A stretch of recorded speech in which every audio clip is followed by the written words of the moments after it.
کوئی ہمارا اور آپ کا معاشرہ تھوڑی تھا. صحابہ دین کے معاملے میں بڑے سمجھدار تھے، ہمارے جیسے ہوشیار اور چالاک نہیں تھے، چیٹر نہیں تھے. اس کو ہوشیاری چالاکی نہیں، چیٹنگ کہا جائے گا. کیا ہوتا ہے کہ جب اپنے مطلب کی بات آتی ہے تو بات نہ ہو تو بھی سنائی دے دیتی، کسی نے نہ کہا ہو تو بھی سن لیتے ہیں، اور جب اپنے خلاف بات ہوتی ہے تو سنی سنائی ان سنی کر دیتے ہیں. ہم نے سنا ہی نہیں تھا، آواز ہی نہیں آئی تھی، پتہ نہیں کیا بول رہا تھا. تو وہ لوگ دین کے بارے میں چیٹنگ کرنے والے، ہوشیاری اور چالاکی، عقل لگانے والے نہیں تھے.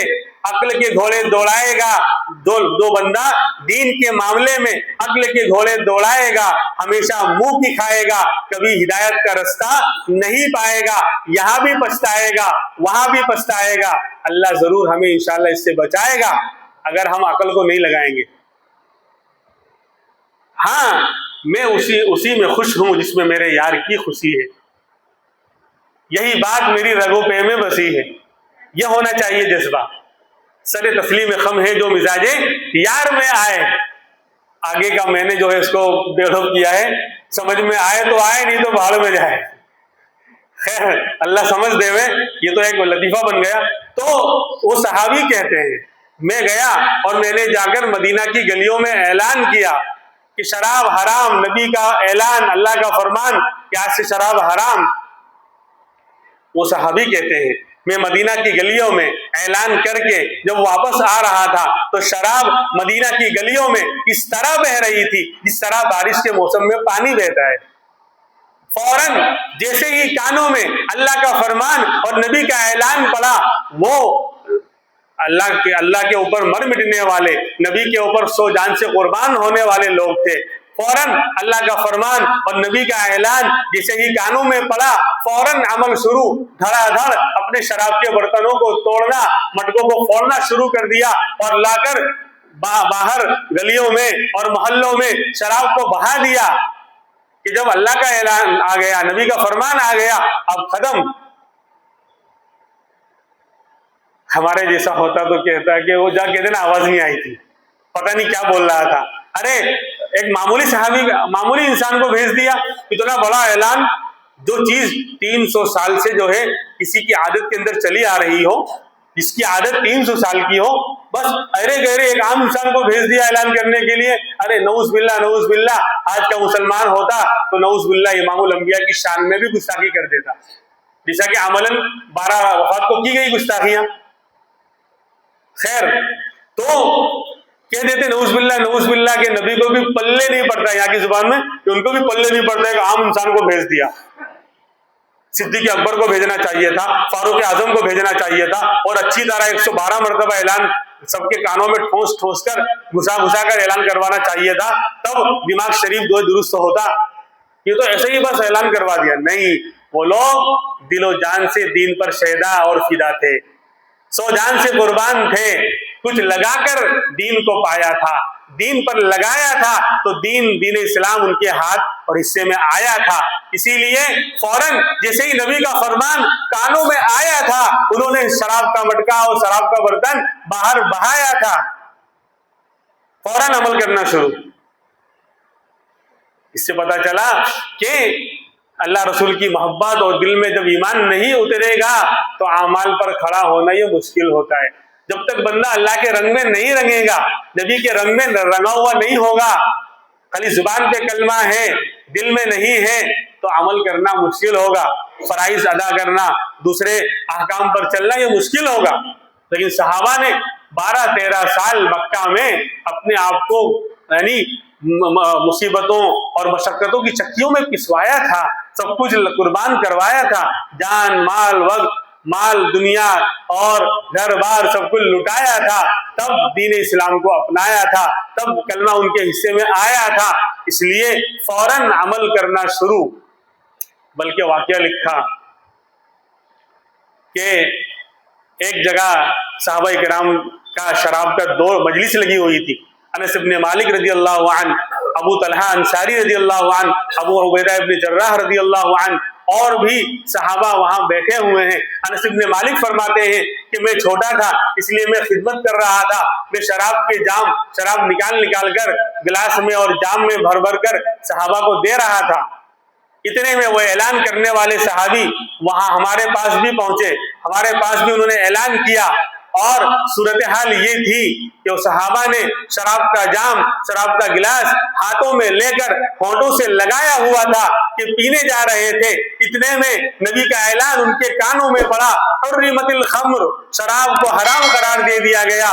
وہ لگایا ہوا ہونٹوں سے جام وہ اندر نہیں گیا، انہوں نے ایک گھونٹ بھی نہیں پیا، بلکہ گلاس اور جام یوں نیچے گرا دیا، یوں چھوڑ دیا۔ ایسی اطاعت، ایسا جذبہ، اس کی مثال، اس کی نظیر دنیا میں آپ کو نہیں ملے گی میرے بھائی۔ ایسا جذبہ ان کے اندر تھا کہ منہ کو لگا ہوا جام بھی اس کو بھی نہیں پیا کہ بعد میں عمل کر لیں گے، نہیں، فوراً سرکار کا فرمان سامنے آ گیا، فوراً اس پر قربان، اور فوراً جو ہے سب کچھ چھوڑ دیا وہیں پر۔ اور کتابوں میں لکھا ہے کہ شراب اتنی بہائی گئی مدینہ منورہ میں کہ چند سالوں تک جب بھی مدینہ میں بارش ہوتی تھی، زمین نے شراب کو اتنا اپنے اندر جذب کیا تھا، اپنے اندر لیا ہوا تھا، جب بھی بارش ہوتی اور زمین گیلی ہوتی تو اس پانی کے اندر سے شراب کی بو آیا کرتی تھی، کہ کئی مہینوں تک، سالوں تک یہ معاملہ رہا، یعنی کتنی شراب انہوں نے بہائی ہوگی۔ کیوں؟ وہ شراب ان کی سب سے دل دادہ چیز تھی، سب سے زیادہ مرغوب فی چیز تھی، سب سے زیادہ عزت والا اسی کو گردانا اور سمجھا جاتا تھا جس کے یہاں سب سے پرانی شراب ملے۔ شراب باعث فخر تھی، باعث عزت اور احترام مانا جاتا تھا اس کو، لہذا لیکن دین پر سب کچھ انہوں نے قربان کر دیا، اپنی مرغوب اور دل دادہ چیز کو بھی قربان کر دیا۔ ایک صحابی بڑے مالدار تھے، اور روایتوں میں لکھا ہے کہ انہوں نے ملک شام سے ان کا کاروبار چلتا تھا، شراب کی تجارت کرتے تھے، اور اس بار انہوں نے اپنا سارا سرمایہ، ساری موڑی لگا کر بنا دی تھی بیگم کے لیے سونے کی چوڑی، تو پوری موڑی، پورا سرمایہ لگا کر ملک شام سے شراب کا بہت بڑا جو ہے مال منگوایا تھا۔ کئی اونٹوں پر مشکیزوں میں شراب لدی ہوئی ملک شام سے، لکھا ہے کہ یعنی کئی کلومیٹر تک پھیلا ہوا تھا ان کا یہ قافلہ۔ جب انہیں اطلاع ملی کہ اللہ کے رسول صلی اللہ علیہ وسلم نے یہ اعلان فرما دیا ہے، بلکہ اللہ کا فرمان آ چکا ہے کہ شراب حرام، تو انہوں نے اپنے اس سارے سرمایہ کو وہیں روک دیا، اور اللہ کے رسول صلی اللہ علیہ وسلم سے پوچھا کہ حضرت کیا کریں؟ کہا کہ اللہ کا فرمان آ چکا، اب کوئی مسئلہ نہیں، فوراً سارے مشکیزوں کو باہری چاک کر دیا، چمڑے کے مشکیزوں کو چاک کر کے یعنی پھاڑ کر ساری شرابیں بہا دی۔ یہ جذبہ، اس لیے میرا بھائیو آج بیان کرنے کا مطلب یہی ہے کہ امت جس کو نبی نے اور قرآن نے اور شریعت نے ام الفواحش قرار دیا ہے، ساری برائیوں کی جڑ قرار دیا ہے، شراب اور جوا، آج ہمارے معاشرے میں مہذب انداز میں، نئے انداز میں، یعنی اپ ڈیٹ کا زمانہ ہے نا، اپ ٹو ڈیٹ، سب چیز اپ ڈیٹ ہو رہی ہے، تو شراب اور نشے کی چیزیں بھی اپ ڈیٹ ہو رہی ہیں، نئے طریقے پر، نئے انداز سے شراب، تو شراب، اس کے علاوہ پتہ نہیں کیا کیا چیزیں جو ہے آج لوگ اس کو استعمال کر رہے ہیں۔ وقت ہو رہا ہے، انشاءاللہ آئندہ ہم یہیں سے بات شروع کریں گے کہ آج اپنے آپ کو بچائیے، اپنی نوجوان نسلوں کو بچائیے۔ 10 سال 12 سال 13 سال کے لڑکے ابھی مکمل طور پر بالغ بھی نہیں ہوئے، جوانی میں ابھی قدم رکھا ہے اور اس برائیوں کے اندر ملوث ہو رہے ہیں۔ موبائل کی برائی، گیم کھیلنے، پب جی کھیلنے کی برائی، کوئی بولتا ہی نہیں ہے۔ 10 12 لڑکے، یعنی 10 12 13 سال کے، 14 سال کے، بہت 15 سال کے، وہ ساتھ میں اس طرح موبائل لے کر بیٹھے ہوئے ہیں، ایسا لگتا ہے کہ مردوں کا معاشرہ ہے، یہاں زندہ لوگ رہتے ہی نہیں ہیں۔ وہ لگے، وہ گھنٹوں یعنی دماغ کا کیا ہوگا، جسم کا کیا ہوگا؟ ابھی تو نشو نما اور پھلنے پھولنے کا دور ہے، اور اسی وقت دماغ کو یعنی ایک موبائل کے پیچھے گیم کھیلتے کس طرح، اسے لگتا ہے واقعی اسرائیل اور امریکہ کی جنگ ہو رہی ہو، فلسطین اور اسرائیل کی جنگ لڑنے کے لیے بیٹھے ہوئے ہیں۔